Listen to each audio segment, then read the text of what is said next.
Crypto products and NFTs are unregulated and can be highly risky. There may be no regulatory recourse for any loss from such transactions. Guys, here's a fun question for you. Why do Bitcoin investors want a Lambo? Soto.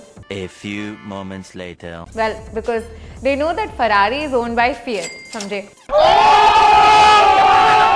Well, I know that was a bad joke, but jokes and bitcoin की बात हो रही है तो क्यों ना bitcoin और Dogecoin का एक फेस ऑफ किया जाए।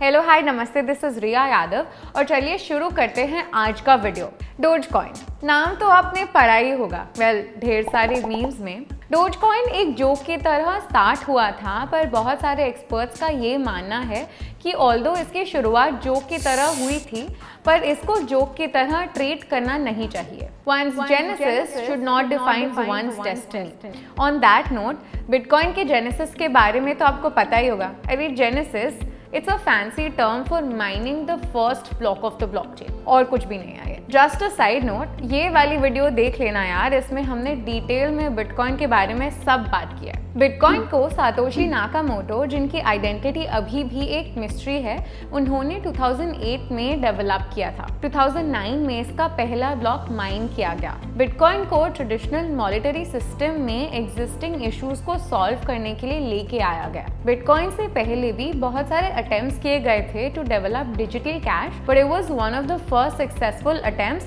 With right fundamentals. बिटकॉइन ऐसा पहला डिजिटल एसेट था जिसको पीयर टू पीयर आसानी से ट्रांसफर किया जा सकता था without needing any intermediate party. अरे पीयर टू पीयर नहीं समझे क्या?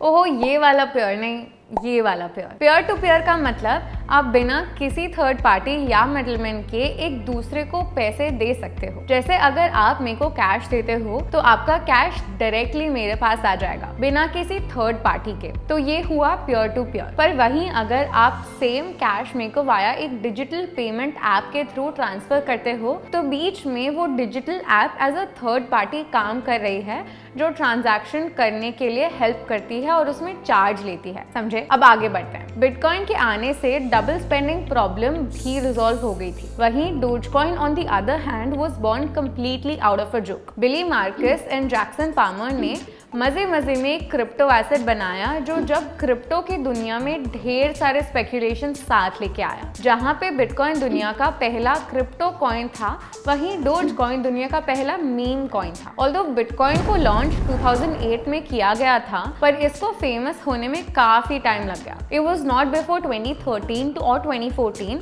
that people started talking about this digital asset. पर डोजकॉइन के केस में ऐसा नहीं था। रेडिट की हेल्प से डोजकॉइन की साइट एक इंस्टेंट हिट बन गई। 2 हफ्तों के अंदर डोजकॉइन का एक डेडिकेटेड ब्लॉग और फोरम बन चुका था। And at the time of making this video, Dogecoin का market cap is about $8 billion. Crazy right for a joke. इन दोनों के जेनेसिस और पॉपुलैरिटी में डिफरेंसेस भले ही हैं, पर दोनों ही सेम कंसेंसस मैकेनिज्म यूज करते हैं, जो कि है प्रूफ ऑफ वर्क। अगर आपको प्रूफ ऑफ वर्क के बारे में डिटेल में समझना है तो check out this video. Bitcoin और डोजकॉइन दोनों के ही कुछ प्रोज एंड कॉन्स हैं, तो एक एक को डिटेल में अच्छे से समझते हैं। Pros of bitcoin. फर्स्टली, इसकी लिक्विडिटी एंड एक्सेसिबिलिटी अच्छी है, क्योंकि बिटकॉइन सबसे पुराना क्रिप्टो एसेट है। ये और इन्वेस्टर्स में काफी पॉपुलर है और इसकी लिक्विडिटी बहुत अच्छी है। Secondly, there is no third party involve here. जैसा कि हमने पहले डिस्कस किया, इसमें कोई भी सेंट्रल अथॉरिटी का इंटरवेंशन नहीं है। थर्डली, हिस्टोरिकली देखें तो बिटकॉइन का ग्रोथ ट्रैजेक्टरी काफी अच्छा है। बीच में 2013, 2018 क्रैशेस आए जरूर हैं, पर हर बार इसने बेटर ही परफॉर्म किया है during the bull run, setting new all time highs. ये आपके पोर्टफोलियो का एक पोटेंशियल मेंबर बन सकता है। बिटकॉइन के प्राइसेस आप CoinDCX ऐप पर आसानी से चेकआउट कर सकते हैं, और अगर आपकी रिसर्च के बाद इसकी पोटेंशियल आपको सही लगती है तो आप CoinDCX के थ्रू इन्वेस्टमेंट भी शुरू कर सकते हैं। Anyways, moving on to the fourth point. Bitcoin का एक और एडवांटेज है ट्रांसपेरेंसी। क्रिप्टोग्राफी यूज करने के वजह से इससे किए गए सारे ट्रांजैक्शंस अनोनिमस और ट्रांसपेरेंट होते हैं। आप ब्लॉकचेन नेटवर्क में हो रहे ट्रांजैक्शंस ट्रैक कर सकते हो और पब्लिकली इन ट्रांजैक्शंस को देख भी सकते हो, मगर यूजर की आइडेंटिटी हिडन होती है। अब जब हमने बिटकॉइन के एडवांटेजेस समझ ही लिए हैं, चलिए अब समझते हैं अपने दोस्त डोजकॉइन में कौन सी खास बातें हैं apart from it being Elon's favourite. Firstly, Dogecoin की एक एवर इवॉल्विंग कम्युनिटी है। इसकी कम्युनिटी काफी तेजी से ग्रो कर रही है और क्रिप्टो स्पेस कम्युनिटी का रोल इतना इंपॉर्टेंट होता है, ये तो आप सबको पता ही है। सेकेंडली, डोजकॉइन डिसेंट्रलाइज एक्सचेंजेस के साथ भी कंपैटिबल है। वैसे आपको पता है व्हाट इज डिसेंट्रलाइज एक्सचेंज? अगर आपको नहीं पता और आप चाहते हो कि हम इस पे एक डिटेल वीडियो बनाएं, so let us know in the comment section below. Thirdly, Dogecoin cheap और इजी ट्रांजैक्शंस में हेल्प करता है, क्योंकि डोजकॉइन की value as compare to other coins कम है।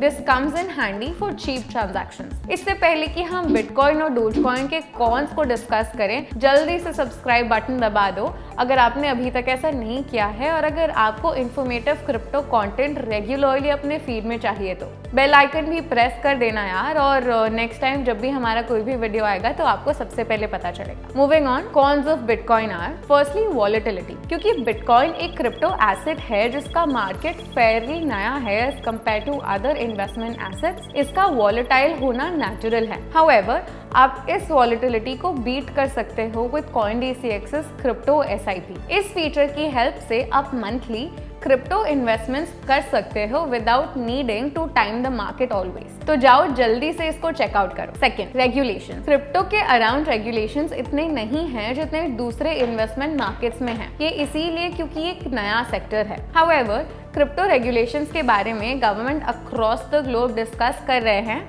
इंडिया ने भी कुछ क्रिप्टो टैक्सेशन लॉज निकाले हैं। Thirdly, transactions are irreversible. कोई भी किया गया ट्रांजैक्शन इरिवर्सिबल है, इसीलिए सोच समझकर ही ट्रांजैक्शंस करना चाहिए। फोर्थली, बिटकॉइन का ट्रांजैक्शन कॉस्ट थोड़ा हाई होने के कारण इसका यूज केस भी लिमिटेड है। अच्छा, अब चलिए डोजकॉइन के कॉन्स डिस्कस कर लेते हैं। Firstly, people might not take it as serious investment asset, क्योंकि डोजकॉइन एक मीम कॉइन की तरह स्टार्ट किया गया था। आज भी बहुत सारे इन्वेस्टर्स इसके पोटेंशियल को लेकर थोड़े स्केप्टिकल हैं। Second, pump and dump association. कई बार Dogecoin market pump and dump के लिए यूज किया जा चुका है। इसकी वजह से डिसिप्लिन इन्वेस्टर्स इसको इतना ज्यादा ट्रस्ट नहीं करते एज कंपेयर टू बिटकॉइन और any other top crypto asset by market capitalization. इसके प्राइसेस वेल्स के पंप एंड डंप से इजीली मैनिपुलेट हो जाते हैं, जिसकी वजह से retail as well as institutional investors इसको एज अ रिस्की एसेट देखते हैं। थर्ड, इसकी टेक्निकल सपोर्ट उतनी ज़्यादा अच्छी नहीं है। अगर किसी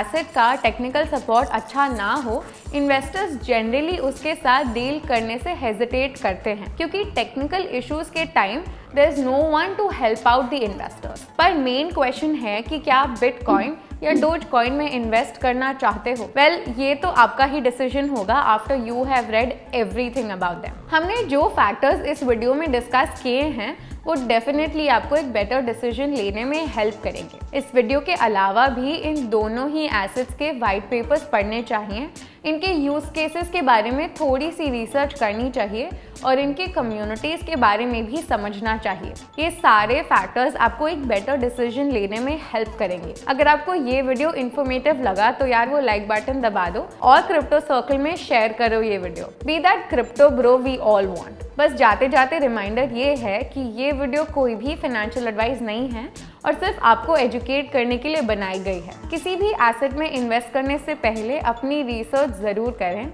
Until then, happy investing. I'll see you in the other video. Crypto products and NFTs are unregulated and can be highly risky. There may be no regulatory recourse for any loss from such transactions.